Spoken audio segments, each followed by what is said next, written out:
Ivan, is there any? And, okay.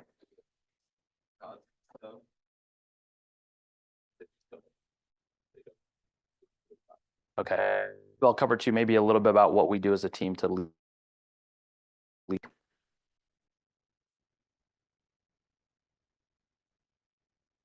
Okay. Okay. To make them today, what I'd like to do is just run through red sign is our history, and then I'd love just to like and just jam through this to make sure you guys get the most out of it. Okay. Model and red sign. In the A in page 158, you guys will read. Well, I love this phrase. All you can. So when you get started in real estate, so back in 2007 is when Johnny got into real estate, and they was at UVU. They were college kids and getting into real estate early 20s, thinking it was going to be amazing.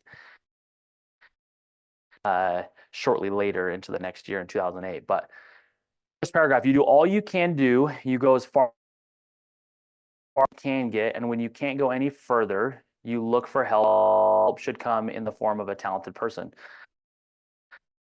You get to the market will change, it will shift. The market will, there will be more transactions that will happen.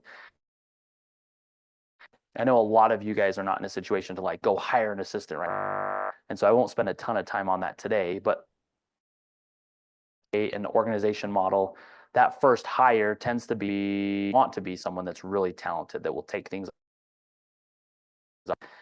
get yourself to a point where you have so much going, you need somebody to start helping you grow and scale. This is the story of Red Sign. And so when Johnny and Clay 2008, and Johnny and Clay got to a point where Clay would stay in the business and focused, that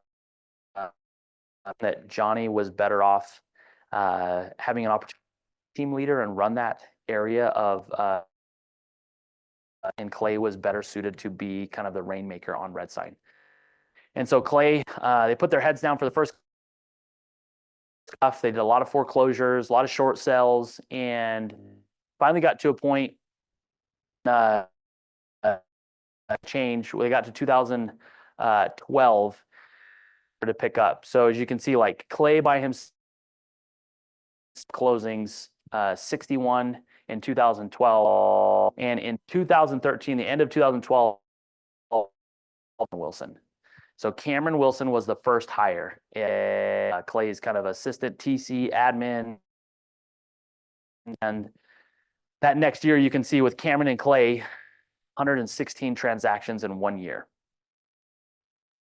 Crazy. Clay will tell you all about it. It just, he didn't have a life to do in 1 year. I mean, you think about 116, that's more than 2 averaging a week. It's a lot of people.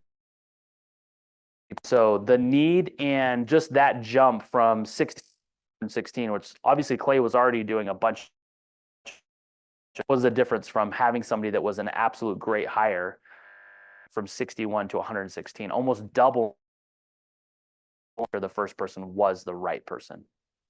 And then from there, you can kind of see continue to grow. You've got started to grow and add agents. Eventually, we got to a point where we had a full-time TC. We've had of years. In 2020 is when Kate, the director of marketing, was hired, and 21, which was a lot of people's best years. Red Sign had fully got, and so we had Lehigh Lakeview Estates, we had Bach that we represented, and then the market shift changed, and they stopped. Lehigh Lakeview Estates sold out to Toll Brothers, and obviously we know the market, but we've been pretty stoked and excited. We closed 257 last year. We crazy enough, we exactly the same unit count last year, beat 257 this year, and so at the hit we've closed, we're approaching 1 billion in volume. We'll have sold 1 billion in volume as a company, and just exciting. It's a lot of years in business for the team. We talked a little bit about this. So 2 solo agents in 2000 when the team was born. So that's, like I said, when Clay was hired, or and really the team started to take off. That's when that build out your systems and being able to scale and be able to implement. And that's where, what do I love doing, and what support on me to continue to grow. Is so Johnny obviously is regional, is still Rainmaker. So we've I kind of really are kind of driving the team forward at this point. Kind of separated out. Kaiten is the director of consists of leads, generating leads, having all the systems follow up with those, and then she's over our inside sales department. Red Sign is we have 3 people right now. They're on. Their whole job is to call leads all 8 hours a day. That's their full-time job, and is over the agents. So I'm responsible for holding a weekly basis and then talking about their pipeline, what they have going on, gen, and kind of model, and what we're doing to stay on track for their yearly goals. I'm going to fly important things that we'll cover today that I think, like I said, will be more important. So operator, that's that first hire. You get that. So they just want to hire a buyer's agent. Like, they're busy on the buy side. So I'm like, hire a buyer's agent. Don't do that. When you get to that point, you take things off your plate, but also build out the systems that's going to take off the busy work. And most valuable time spent is really lead generating, following up, going on appointments. The more you can stay in, will make. Once you get busy, the team started to hire agents. So we started to grow after camp. We started to slowly start to put agents on the bus. Like I said, we picked up a TC when we had in and out. They had a marketing director of marketing, and you finally get to a point where that's a big need. We now have a pretty specific direction and model that we are chasing as a team. It's where that's that last part where leadership support that level and grow. Some of them we use as a company right now. So we unfortunately were a couple years ago when we changed. We used Boomtown, which when Kaiten and I kind of partnered up. CRM that's out there, and Brevity is who the team uses. Size, we needed something that was built out. Command is getting. I would have loved if Ben Kinney and Gary Keller would have just partnered years ago or 8 years ago and just built out a suite. So we use Brevity, and there's a few other things. Google, we use Kaiten's star for our agents for commercial stuff. So these are this, and the big switch was we are outside sales department. So we are committed to where our agents as a company do not have appointments and putting deals together, and the lead generation portion of this happens from a company level. And enough appointments set for our agents that's what their focus, going on appointments and putting these together. So so today, this is kind of the model that we run. So we're generating about 1,200 leads a month through the marketing division, through Kaiten's efforts. And maybe I'll just jump in. Where do we get leads? We're all over the place. Some of our best lead generating, we've got a multiple variety of different. So PPC is spend a lot of money every month on Google. Google Local Services is another one that's done really well with the things we have. And outside of that, things on KSL, we run Instagram ads, Facebook ads. We've got multiple different builder websites and trying to run people to the different websites through putting posts. through, for example, like parade of homes, homes that we represented in the parade this year. And the PC program got to participate in that. But we as a have 700, just over 750 lead parade. And as example, Caroline Jorgensen, that know who that is, she called a lead from the parade our listing appointment, and that person's also looking to purchase an existing home or build another custom home. So it comes from for a variety of efforts at this point as a company all over. And so thing and anything as we come in, but then we also have a pretty dialed to follow up with those leads. Do you want? Yeah. You're coming from.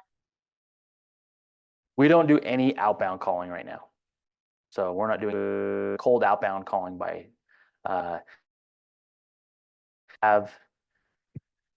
let's say a buyer, for example, want to be in this neighborhood. Okay, I've got a buyer. They want to be in this neighborhood. We just can't stir anything up. I will skip trace a list of people in that to our ISAs and then have them just call the whole neighborhood at that, just because we have a specific buyer. But we don't into prospecting or circle prospecting around our listings with our ISAs. With the amount of leads that we're generating, we have more than they can really handle, really. So that's why I've continued to just kind of keep adding to that. So how does that lead follow-up look like? So we have built out what we call, so for 10 straight days when we capture calling, texting, emailing for 10 straight days. And the goal is to get them on the phone to have a conversation or for them lost. And out of that, if we get to the end of that and we haven't come over to what we call our team pond. So we have 35,000 leads that the team has created to go into this team pond that then agents have access to so that they're own. And the goal would be we're still trying to get on some sort of automation so they're getting something on a monthly basis. So we want them to get our monthly newsletter, but we also in Brevity, we've got a market report that will give them home values around them. So we're trying to get them to them. And in that, we can see the data. So we can see when people are can filter by that within our CRM. So when an agent got some extra time to lead gen, it's like we'll get into the team pond where there's 40 people and filter by those that have engaged with either looking at listing alerts or looking at a market report. And so the IS pipeline for them, we want them to have kind of 200 to 300 people in their pipeline, and is either hot or nurture. Somebody that's going to transact in the next 90 days. A nurture is 3 to 12 months. We have people that they have nurtured for over, at this point, over 2 years. Eventually, that person gets to a point where they're ready to transact, and then the agent runs the appointment and and takes off with it. It really takes a lot of the heavy lifting off of our agents. Different. Every model is a little bit different. We're pretty unique in Utah for an department. It's really difficult to get the team that it is a loss on the balance sheet every year. Salary costs and things, but the benefit like for our agent committed to the future of what that looks like. I don't think at this point, I'm not aware of anybody else that has a department at this point, because they're run to manage expectations, and then just having enough leads coming that's busy is a difficult thing. And so thing for about, I want to say 5 or 6 years. Best year was last year. We did just over $1 million last year. And so that was about a third of the business as a company last year came through that we committed to continuing to grow that into that department. Questions about ISAs as I keep going through this model? They are because you have to be licensed to do outbound calling, and then we We right now have their license just in the referral brokerage. Calling, we don't have them like license or active for them to go do real estate.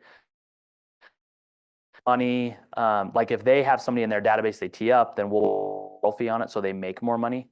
So the way they're paid a base salary, and then on a closing, there's a 10% override that goes to the fund the base salary, and 5% goes to bonusing that. It's kind of how it works. Structure kind of like a call center. Yep. How has your experience with burnout been? If you said you only have 3, Yep. and they're all expect how Lifestyle. So I think that's the fun thing about inside sales sign, is that you kind of have two paths. Like agent, obviously nights, you work weekends, we all understand, like I'm in it too. Your schedule's a little privy to like the client with, and like you have which is awesome. There's a lot of benefits of being flexible having a lot of flexibility with that. Inside sales, I know I'm coming in and working my 9 to 5. I'm going to hit, and as long as I'm committed as a company to holding agents accountable to the appointments that go out, and they make the money that they want to. And so they're not having to run and show houses at night, so it's very more of a mindset, even though they're in real estate.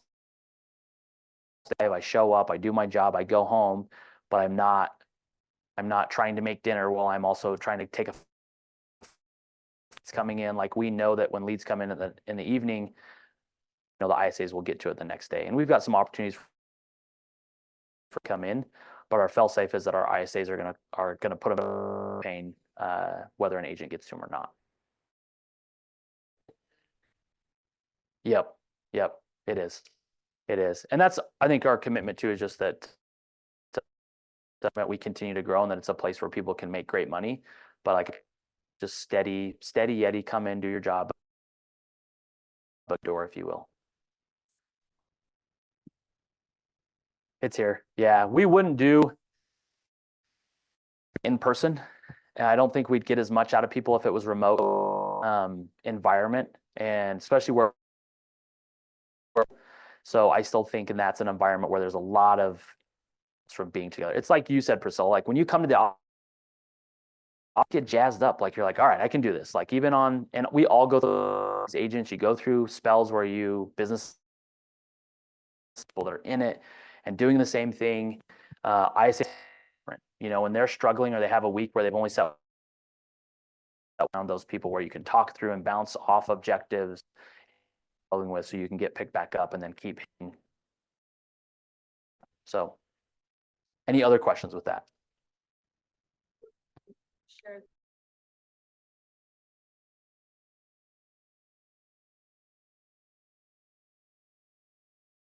Agents, let's say that I'm not offering any compensation because there just is no education at that point. And so for the last 6 months, we've taken as a team where the seller has been in a position where they have not wanted to offer. So it's been fascinating, as we have already had have had to deal with it in 6 months ago. And then once it comes in, Trevor Ludlow is our transaction coordinator, and our company is just to take as much off of the agent as possible. We want them to go on appointments, get agreements signed, get them under contract, and then step in when they have to negotiate. But all the we talked about lead gen, kind of where are those calls, referrals, all the different Google SEO, and then all of our builder websites that we run. Yeah. Yes. Yep. So we have just our own in-house transactions. So yeah, Trevor is our Jeanette. I don't know if I'm going to get. I don't think unless you have questions about it at all. Okay, I won't into kind of how we the Heaven Sent to Troy Sperry, who's kind of our lead ISA. He's been on the phone for 25 years this year. To think of. So from coaching to training to Vivint stuff. I mean, he's done it all. So Troy has been with us since 2021 for about 3.5 years. So, and like I said, we've ran transactions. The two of us are pretty, and he recognizes and just loves the ability to come in, do his job, go home, and have his needs that ability to have that. 2020, 430 appointments out of our inside sales. We're on track for, we're hoping to hit 500 as we continue to grow. Those come from referrals, KSL, Google sources, Facebook, sphere of influence. We've also altered a little bit if they want to offload their database to our ISAs to have them. I think when we talk about team account or being a part of a team can be, I tell people it's kind of a lifestyle. At it as part of sign. It is a lifestyle. It's leverage. It allows an agent to just focus on what they want to focus on and have a lot of things done in the background to help a lot of working moms on our team, which we absolutely love. Allows them, they absolutely love being a mom, but also at the same time. So questions. The last 15, I want to just jam through this board right here. If that, you have something, Sarah? Yeah.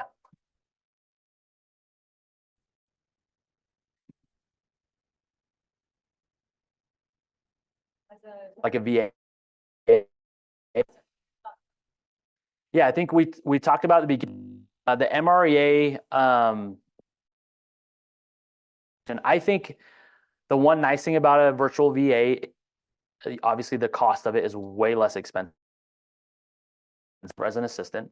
I think you'd have to be in a situation where obviously I would be looking at it like, all right, do I have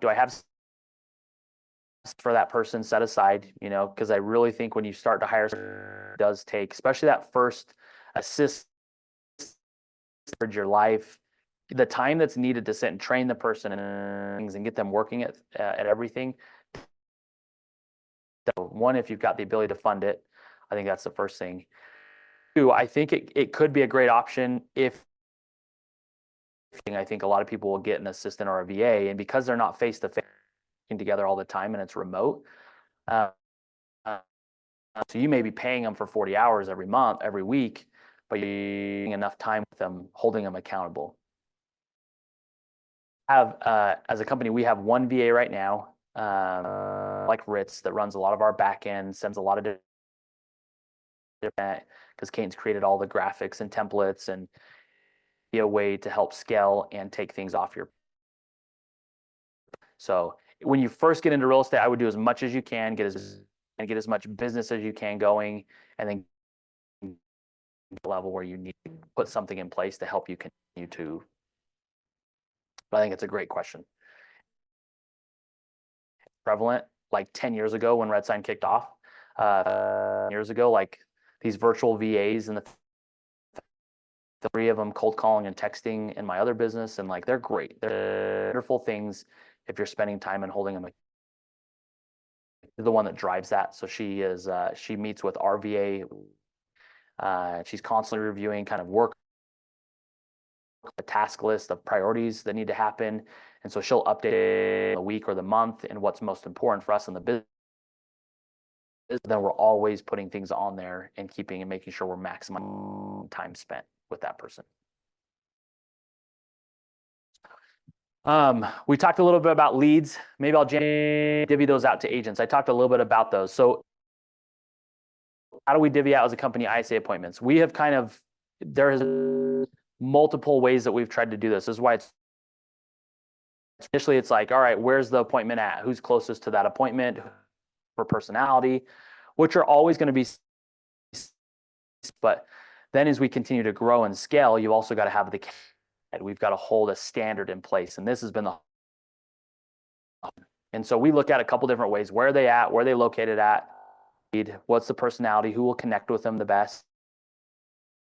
Look at who is helping our ISAs follow up, who is in our CRM, and who is putting notes in there, because the best you grow as a company, especially in that situation where you have people, is where you can get in the CRM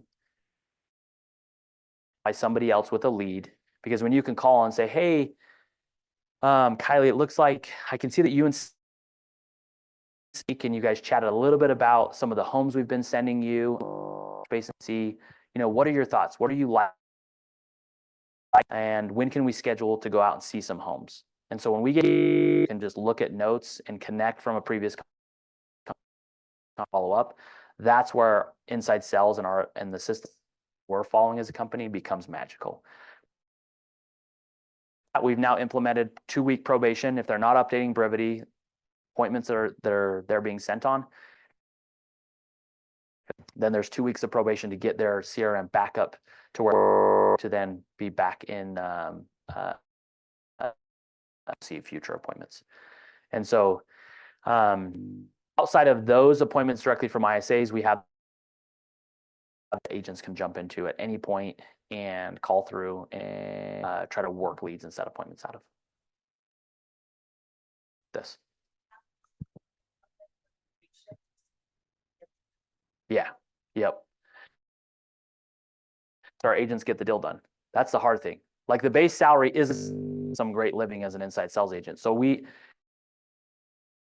only, to some of your point, when you get into real estate, it does feel like, man, it's up to be whatever, what's the saying? Yeah, whatever's to be is up to me. Like that's really the mentality when you get into how it is. It's like, man, I've got to drive everything. I've got to do everything. Team, it's changing a little bit of the mindset when someone gets on there. It's like, hey, this is, and so we all win.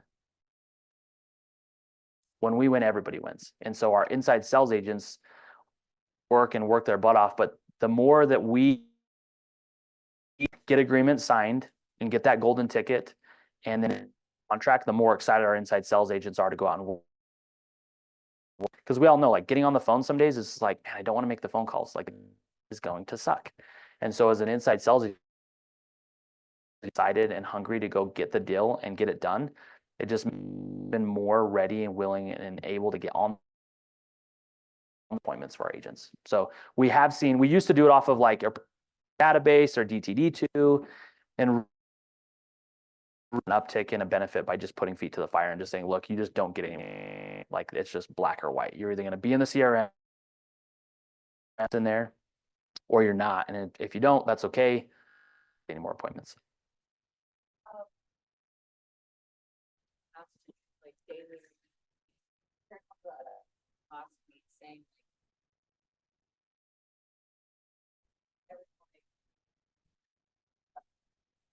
A little bit different. That's when we talk about, and this will roll teams different. So if you get to a point where you're an agent and you want into like, man, what does it look like to be a part of a team?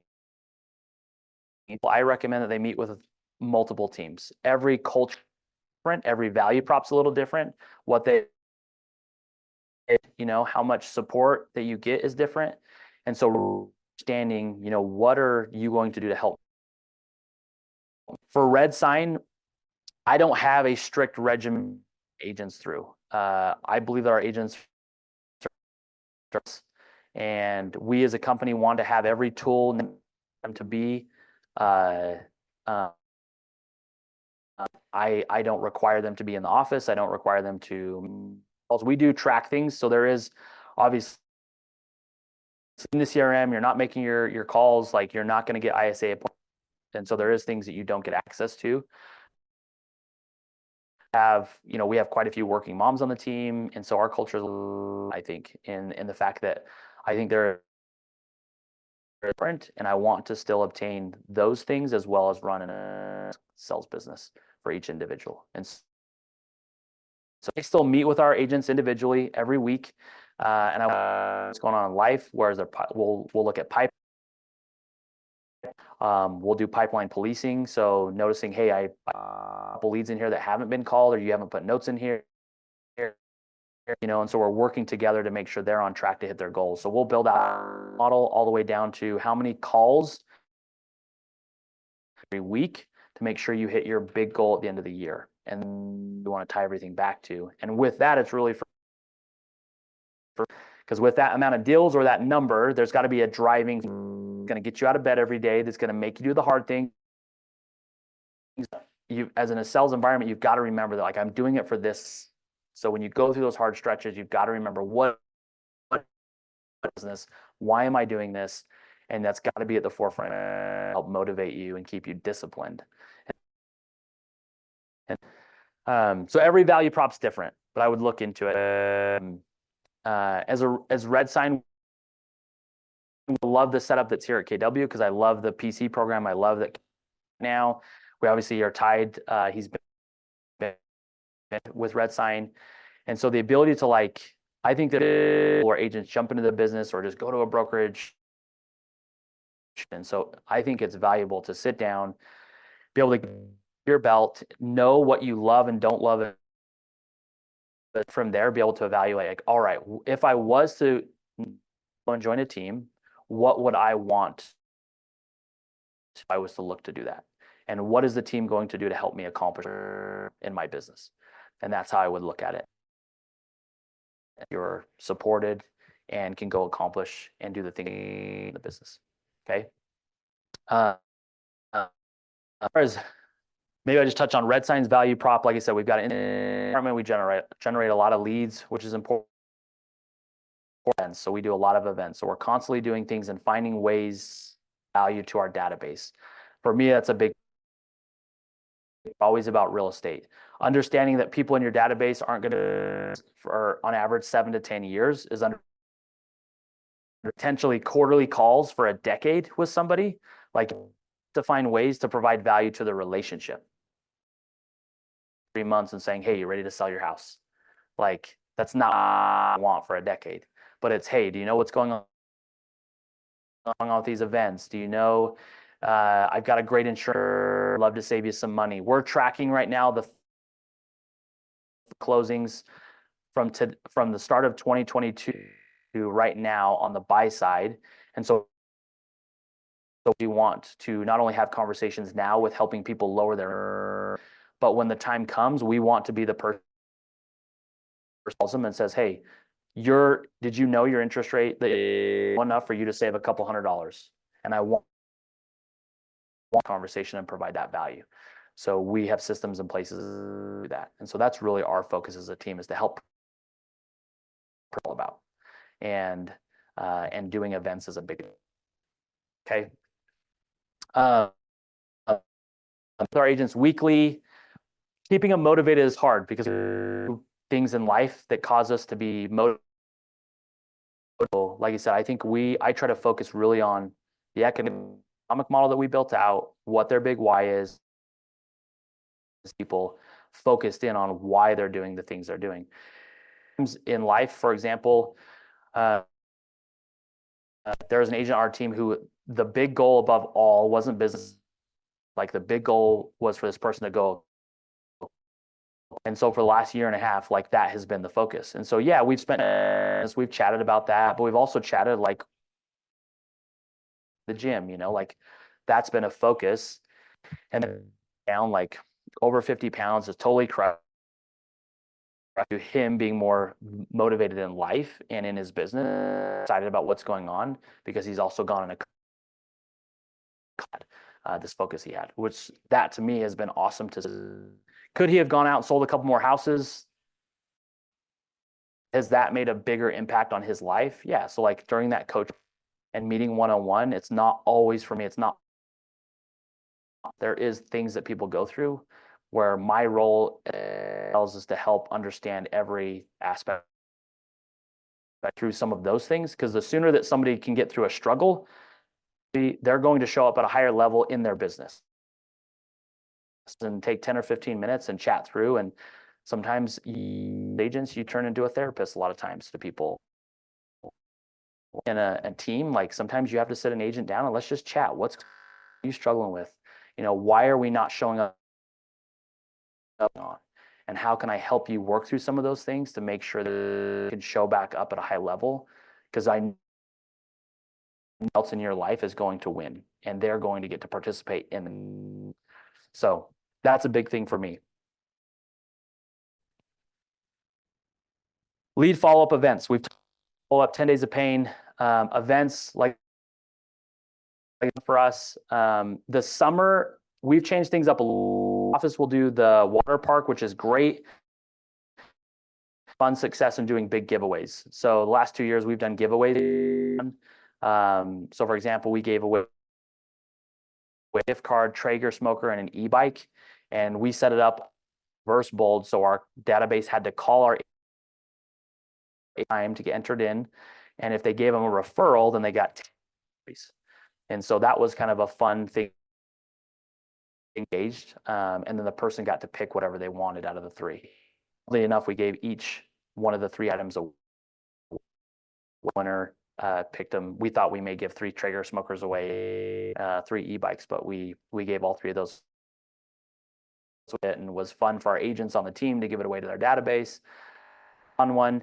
We do Jakers as well in the office just because we have such a big database with everybody. So that's a fun one. We do pictures with Santa, which has been work with agents individually to do little micro events. So Fred, we've done, agents have done the farming area he does, which has been fun. We've partnered with movie events. There's a bunch of different with our individual agents as well.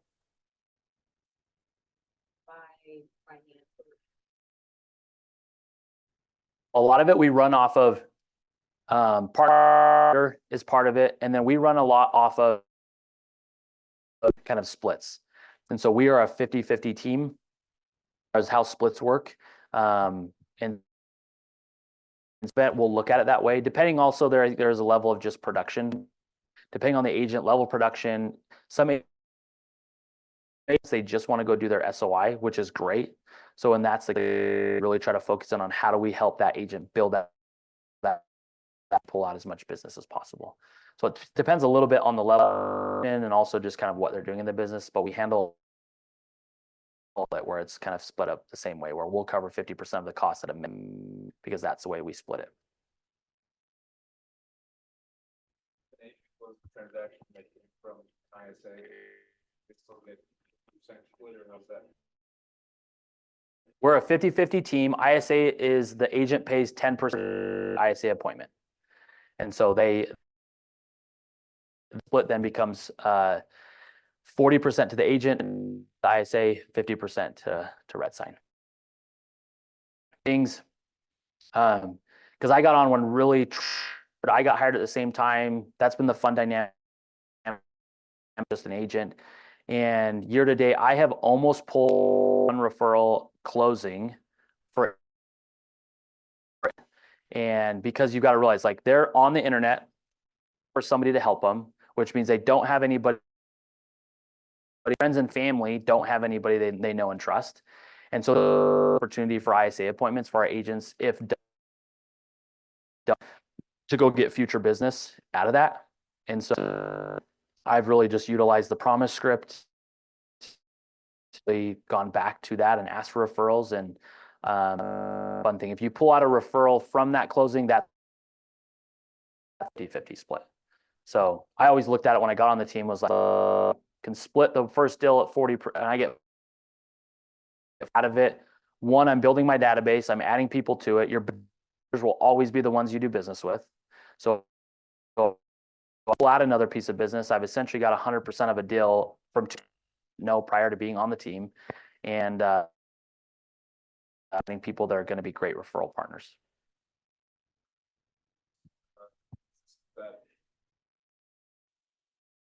Our rule of thumb is if you multiple transactions happen in 12 months, so once the deal closes, if that lead transacts again, that the ISA would be paid on that next 12 months. A lead that came in, Troy called that lead months and nurtured it for almost 2 years. The guy sold his company, ended up buying a 3.3 million in Sundance. So the first closing was like a, and Troy called him for 20 months. So obviously on a right, it's not a ton of money. Troy's worked his butt off. 3 months later, he closes the company, got paid out millions at a $3.3 million Sundance cabin in cash. I honor a lot of the work that the ISAs do for the extended period. First 12 months is paid. After that, people, we want them to adopt them into their database. We want them to call quarterly. Like, we treat those people like friends and family. What other questions do you guys have before we wrap up?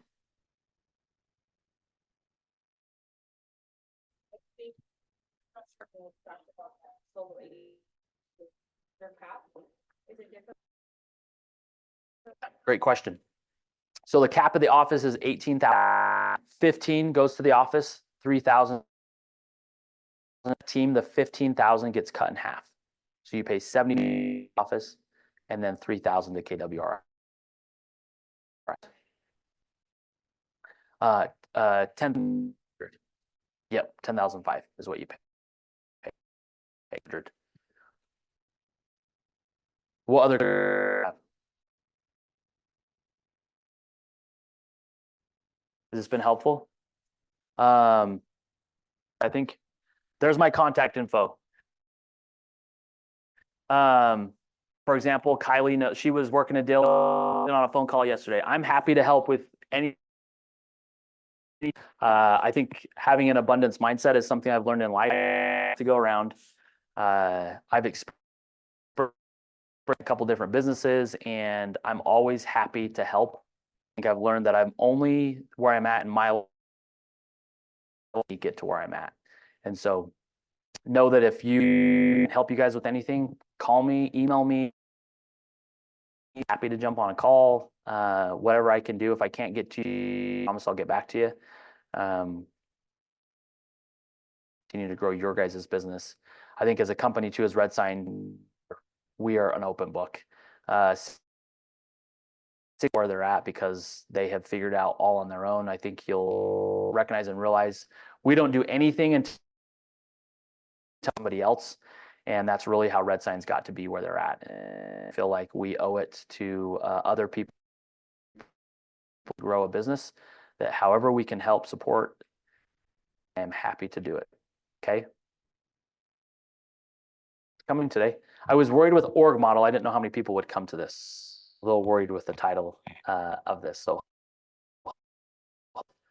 and learn at least a few things. Yeah, you're welcome. You're welcome. Okay, well, I think team meeting should be good. Shoney's got, everything Shoney's going over in ALC and the NAR playbook and a lot of content stuff for listing packets, buyer packets. So team meeting, I'm excited for team meeting today. Well, thanks guys.